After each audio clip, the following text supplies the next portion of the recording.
Hi అండి అందరికీ. ఈ పువ్వులేంటంటే ఫ్రైడే పూజ కోసమని వెన్స్‌డే నైట్ అండి నేను తెప్పించుకున్నాను. సో, అవి కొంచెం తడి ఉన్నాయని చెప్పి పేపర్ మీద వేసేసి నైట్ అంతా విడిచిపెట్టేసాను. తెల్లవారేంటంటే అవన్నిటిని డబ్బాల్లో పెట్టేసానండి. పెట్టేసి ఇంక పళ్ళు కూడా తెప్పించుకున్నాను. సో, ఇంకేంటంటే వంట చేద్దామని చెప్పి రైస్ పెట్టేసి ఒకవైపు టీ పెట్టాను. టీ అయ్యాక ఏంటంటే సాంబార్ చేద్దామని ఇంక పప్పు పెట్టానండి కుక్కర్‌లో.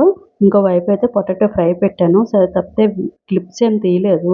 అప్పటికే టైం అయిపోయిందండి. సో, పిల్లల్ని తొందరగా రెడీ చేసి దీనిలో నేనేం తీయలేదు.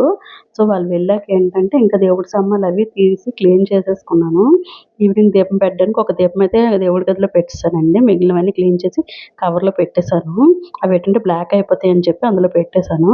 ఇంకా ఫ్రూట్స్ చూపించాను కదండీ! అవి కూడా ఏంటంటే శుభ్రంగా కడిగేసుకొని ఒక క్లాత్ మీద వేసేసుకున్నాను.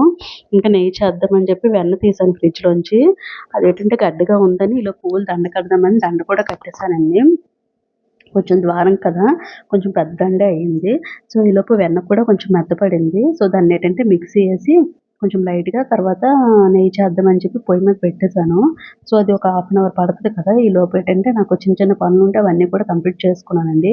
ఇంకా కొన్ని సామాన్లయితే తెచ్చుకోలేదు. దానికి లిస్ట్ రాసి పెట్టుకున్నాను. తర్వాత బయటికెళ్దామని చెప్పి. సో, ఈలోపు నెయ్యి కూడా అయిపోయింది. దాన్నయితే ఒక స్టీల్ డబ్బాలో వేసేసుకున్నానండి. కొంచెం వేడిగా ఉంటది కదా! స్టీల్‌దయితే పర్లేదని చెప్పి అందులో వేసుకున్నాను. ఇదైతే ఓన్లీ పూజ కోసమని చేశానండి. మామూలుగా ఇంట్లో వాడడానికి వంట కోసమయితే వేరేగా ఉంటదండి. సో, అంతే అండి.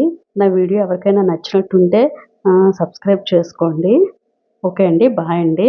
ఇంకో వీడియోతో మళ్ళీ మీ ముందుకొస్తాను.